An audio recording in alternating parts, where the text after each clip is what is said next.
Good morning, everybody. Welcome to my first episode of the Queen City Pulse. I'm Jim Mara. This episode, we're going to talk 3 philosophies: your money, 1 election.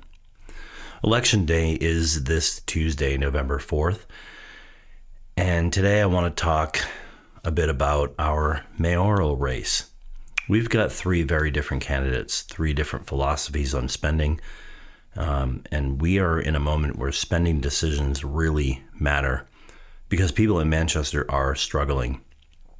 Groceries are higher, utilities are higher, housing costs are out of control. I mean, everything costs more. Nothing is cheaper. So this election isn't just politics. This election is literally about what happens with your money when things are already tight. Our incumbent candidate, Mayor Jay Rouet, he campaigned very clearly last time that he would not raise taxes. And taxes went up. Now, he says he had to do it. He said he needed measured increases to handle inflations, no spiking of the tax increase. We need to focus on public safety, roads, the basics. And a lot of people accept that. They understand that, again, everything is more expensive, so spending has to go up. But a lot of people felt misled. I knocked on doors for Jay. I consider him a friend.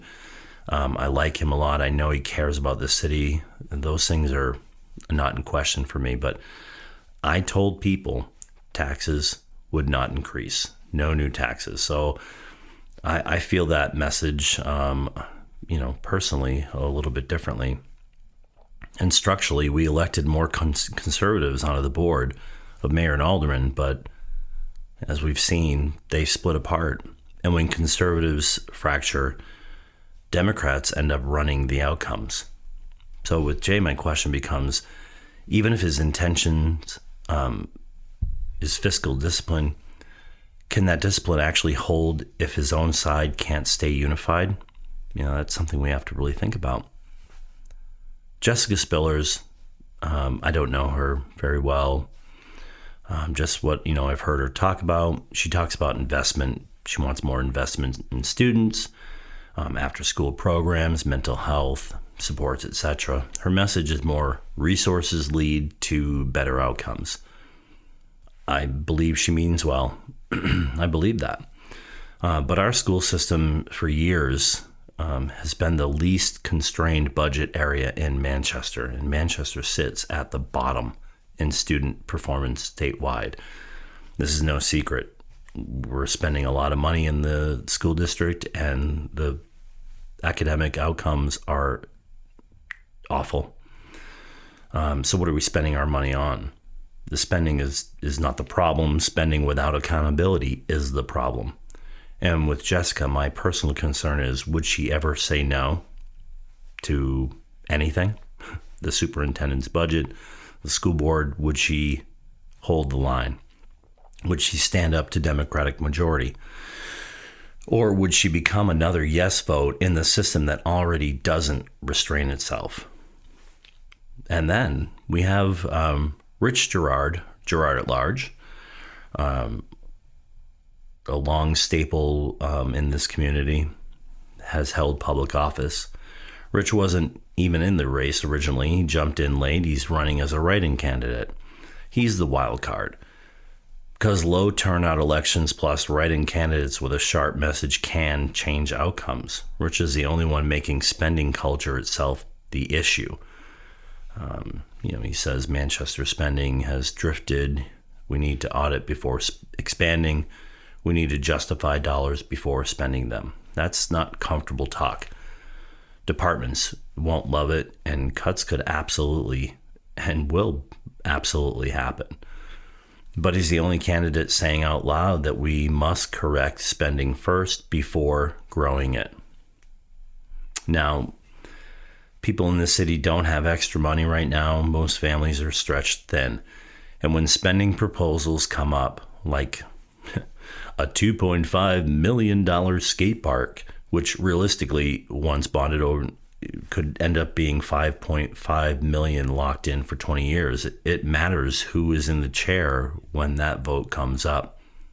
This isn't theoretical. These are real choices with real consequences for real taxpayers.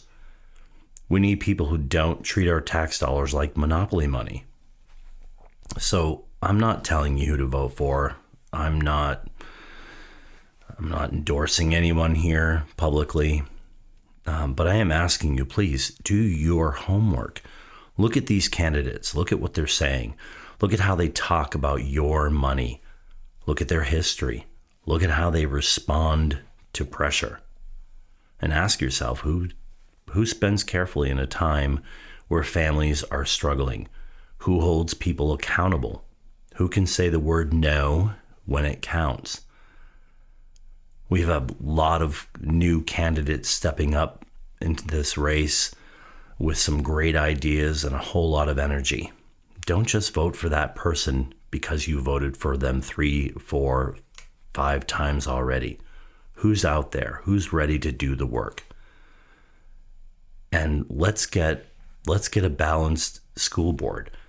Conservatives, liberals, whoever you want on there, but do your research and ask yourself, who is going to work for our community? It really matters. In Manchester, especially conservative voters tend to stay home, especially in this election. So, Election Day is this Tuesday, November 4th. Turnout is expected to be low. Let's not let that happen. Don't leave this to chance. Don't let other people decide your financial future. My name is Jim Mara, and this is the Queen City Pulse.